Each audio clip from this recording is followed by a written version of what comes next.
else on too. So you start the trend, I know. and then we get. We'll see though, and whoever, not everyone's gonna be Well, invited we're paying back. you. It We're depends paying on you a beer. quality. It works. It's my payment. Exactly. So, Do you get stressed out in front of the camera, Curtis? No, not really. That's good. Jay we'll does. see what happens. I though. get really stressed. Once in a while, yeah, Jay freaks I'm out. highly stressed about this today. Try to freak out a little bit. It's good TV. My heart's beating. We actually it might could be the moonshine. We might get more viewers if you actually do freak out. So. I think we're actually live. Fantastic. Thank you everyone for joining us today for Actifio On-Tech. Today is Thursday, September 27th, I think. Is that right? Yeah. Yep. Cool. Well, thank you. We've got a bunch of... One joined last week, I'm David Fowler. and a new one this week. Starting a trend. Curtis Introduce Griffin. yourself. I work on the inside sales team here for Actifio. I've been here for about a year. Don't talk to Gio. He doesn't care. Looking forward to being here. Thanks for having me. There you go. There you go. It's great. All right, so as we do every week, we have a beer, and Dave brought in this beer this week. It's called Upper Pass First Drop out of Vermont. It is an American Pale Ale that's double dry hopped, or DDH for short, featuring Azacca, Centennial, Mosaic, and Citra hops. So we're going to try this out. We actually have 2 cans because we have a lot of people, and we'll let you know how it goes when we start drinking it. Nice and fresh from 8/24, which is my brother's birthday, actually. Nice. Side Be note, extra my great. brother's getting married this weekend, so Happy, shout out to him. happy wedding, Jason's brother. Very exciting. It is actually my only brother, so it is exciting. That is very exciting, for sure. See how it goes. I have to write a speech. I haven't written it yet. We'll see how it Well, goes. you know, maybe get some good ideas from Actifio On-Tech today. Yeah, there you go. Doubtful. But we'll see. Come Right, on. So Jay, why don't you kick us off? All right, I got a bunch. I have 4 today. Wait, I'm going to start with... It's supposed to be one per person. Well, but I'm a team player. I brought some extras. All right. I brought some extras. Carry the team for us. All right, I want to start with Mayan culture. So you know the ancient Mayans, right? They have all those pyramids and things. It's in Guatemala.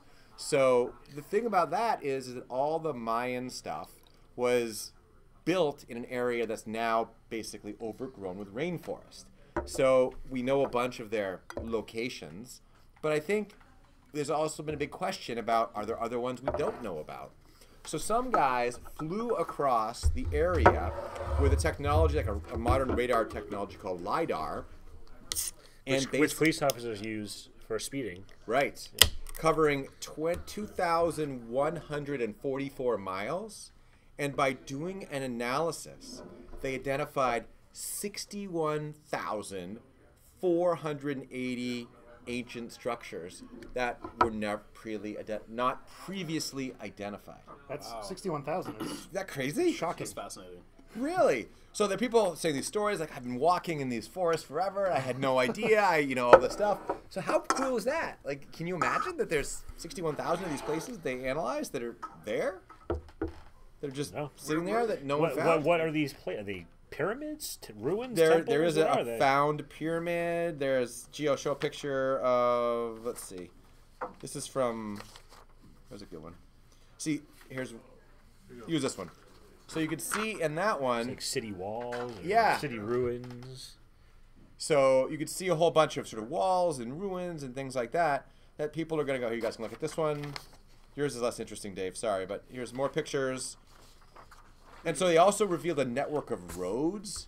And this is and just in causeways. Guatemala. Yes, isn't that And amazing? what Mayans, aren't they like in Mexico too, and like that? As Yeah, well? this is Guatemala. I think so. This is talking Guatemala. Because I mean, if you go to Cancun or Right. Cozumel, you will go to Mayan ruins. Right, as part of exactly. One of the tours, so that's pretty amazing. I think it mentioned there was more than one sort of group, like some Mayans in different places, and this is sort of a different, I don't know, tribe or something, if you will, that happens to live here versus on the water, right?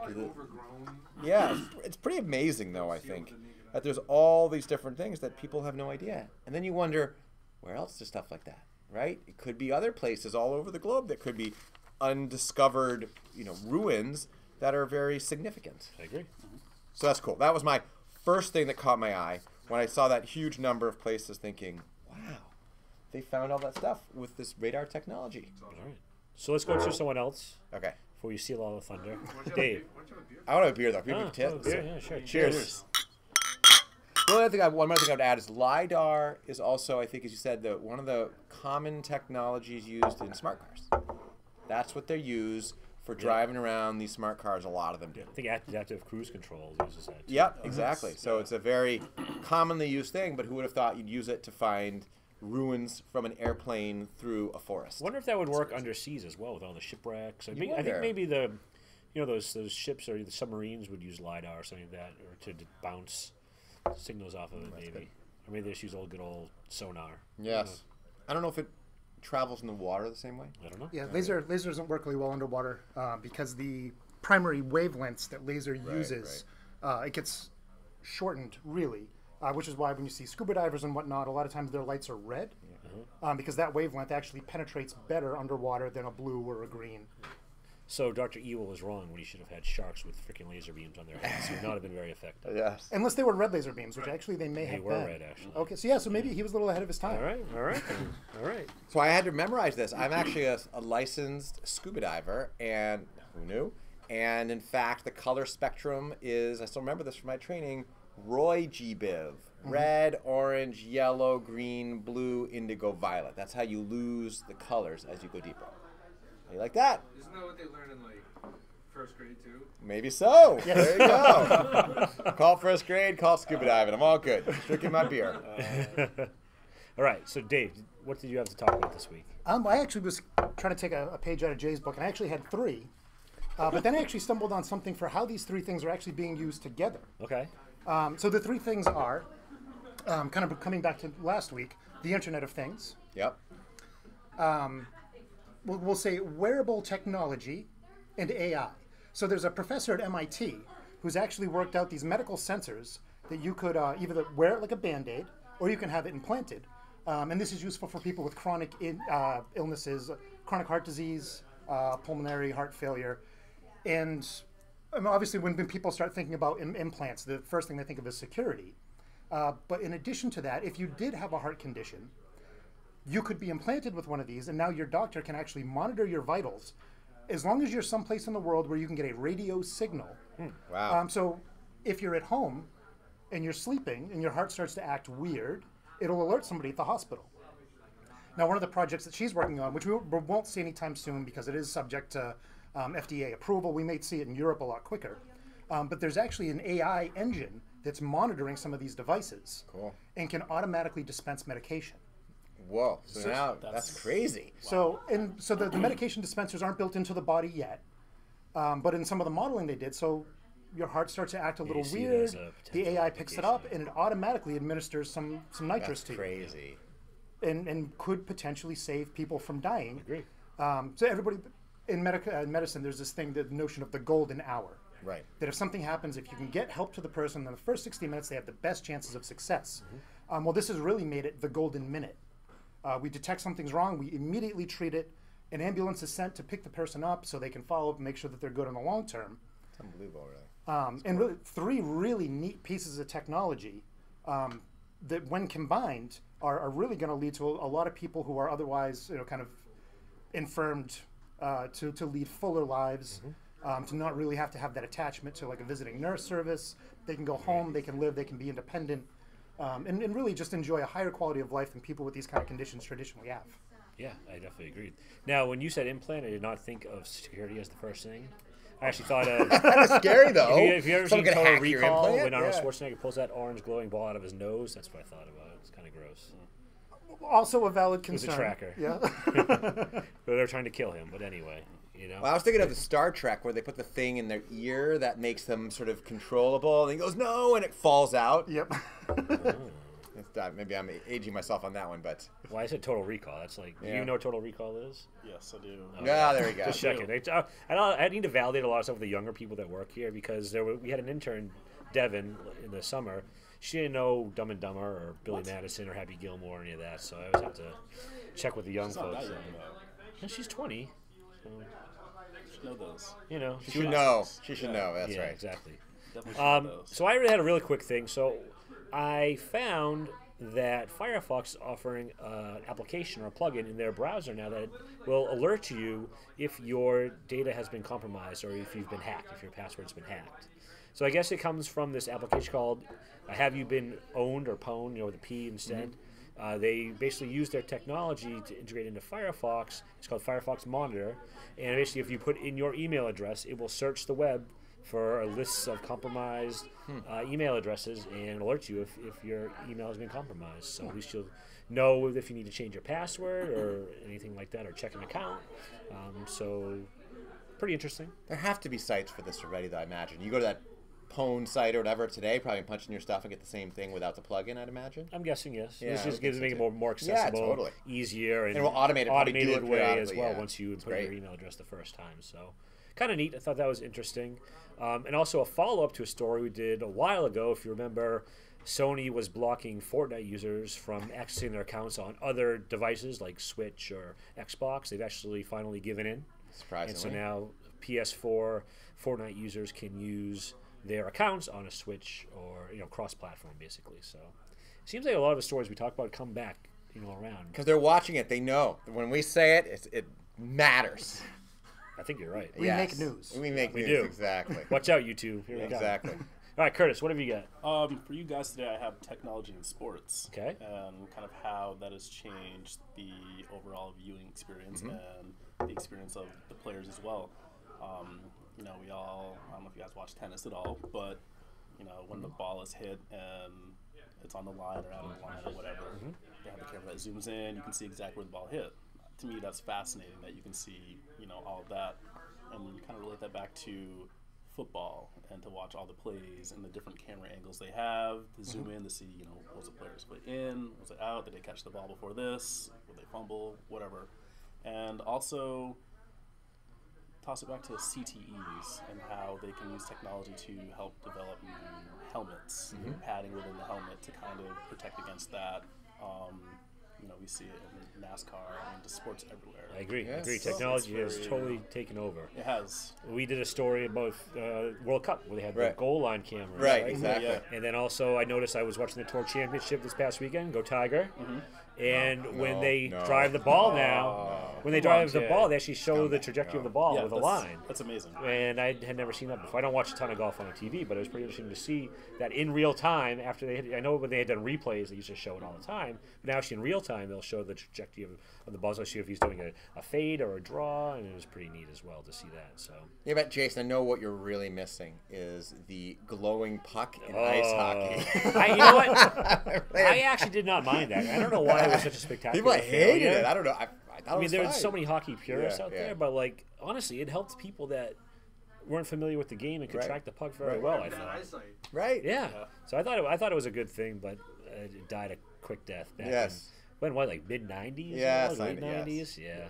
Well, Oh, well. if you were watching your first hockey game, that was hugely useful. Yeah. But yeah, I can understand once you get an idea for the flow of the game, you pretty well know where the puck is going Right, to go. right. You do. And it was kind of cheesy and cartoony. It was '90s technology. True. I'm sure it could be a lot Yes. cooler now. Yes, exactly. But they'll never bring it back, I don't think.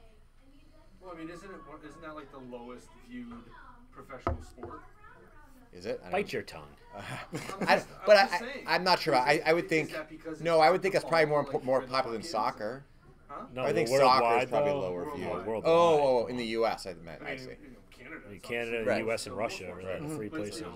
that technology might actually help increase the amount of viewers, maybe, because agree. it would make it easier to follow. It's true.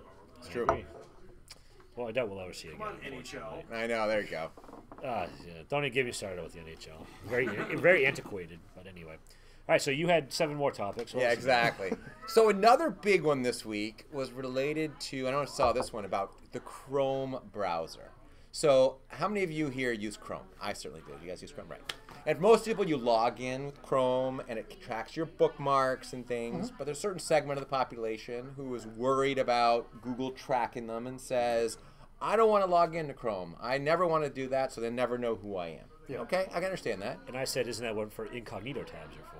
It's not quite the same thing, though, I think, because you're still logging in. Are you? I don't know. Good question, though. I don't know if you go incognito, it's removed in that way, but I don't know. It's in But the cloud somewhere? yes. Yeah. But so back to the story. So there are these people who say, I don't want to log into the browser, and they've always been able to use Chrome without it.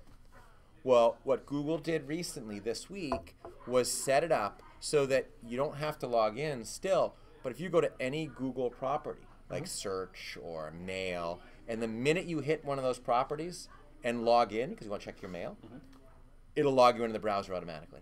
So basically, you can't go to those sites and not log into Google because it will force you to log in. Can't escape. You can't escape. And people are really upset because they're like, I don't want to sign in because I don't want them to track my browsing, although I guess it's okay if they track my email. but still, I don't want to track my browsing. And now they said nope. But they had a lot of, their reasons was, well, if I use Dave's computer and I go somewhere, you know, I'm gonna be using Dave's history, and we don't want that. So if I log into my own email, it'll log Dave out and log me in, and that's helpful for me.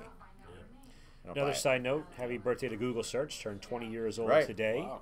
I remember when I first started using Google Search, it was probably in 2000, I'd say. I was in college, and we started using it just to search on the web. Yeah, I was a Lycos guy myself. Yeah, I was a Netscape Navigator back in the day, and Internet Explorer. I used to go between the two before, Google came out, and it was all over. Right. Well, there's always good old Yahoo search. There was Yahoo Search. Which you couldn't really search for stuff, but their browse was pretty effective. That's right. Very true, very true. So one thing, so back to my Chrome thing. I think later this week, recently, they said they would change their mind, that they would re-look at this and may stop that for those security-conscious people who are threatening to ditch them to go to Firefox. I'm done now. That was my point about that. Okay.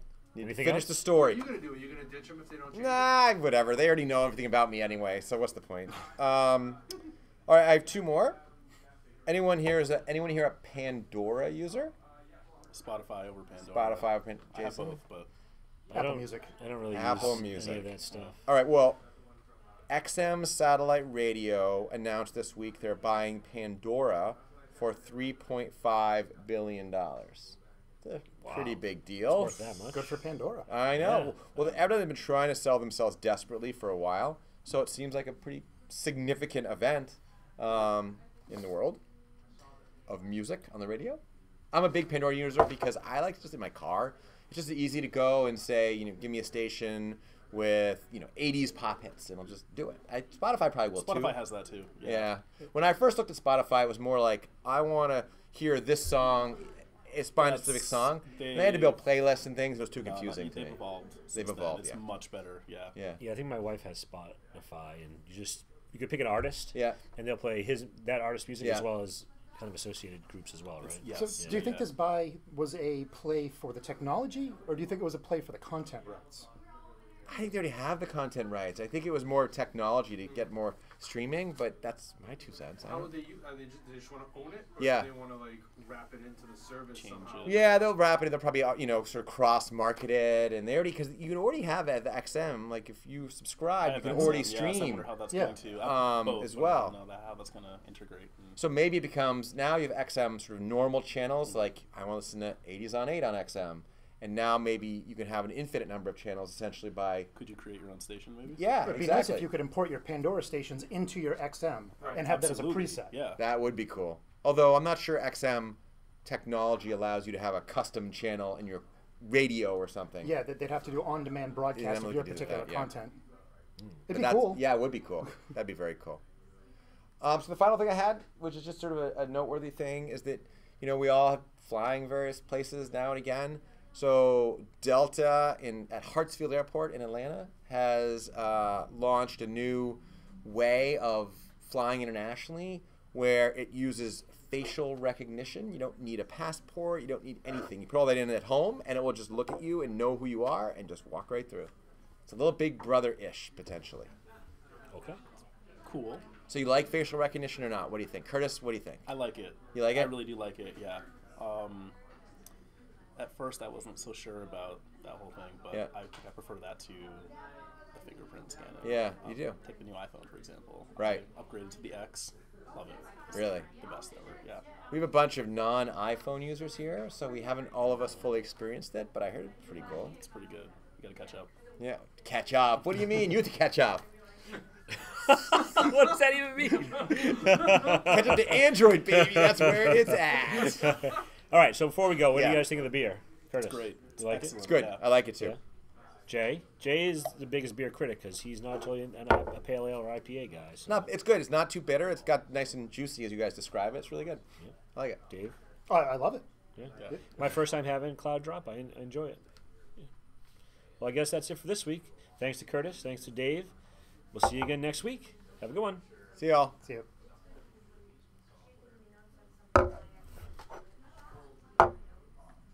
She's not too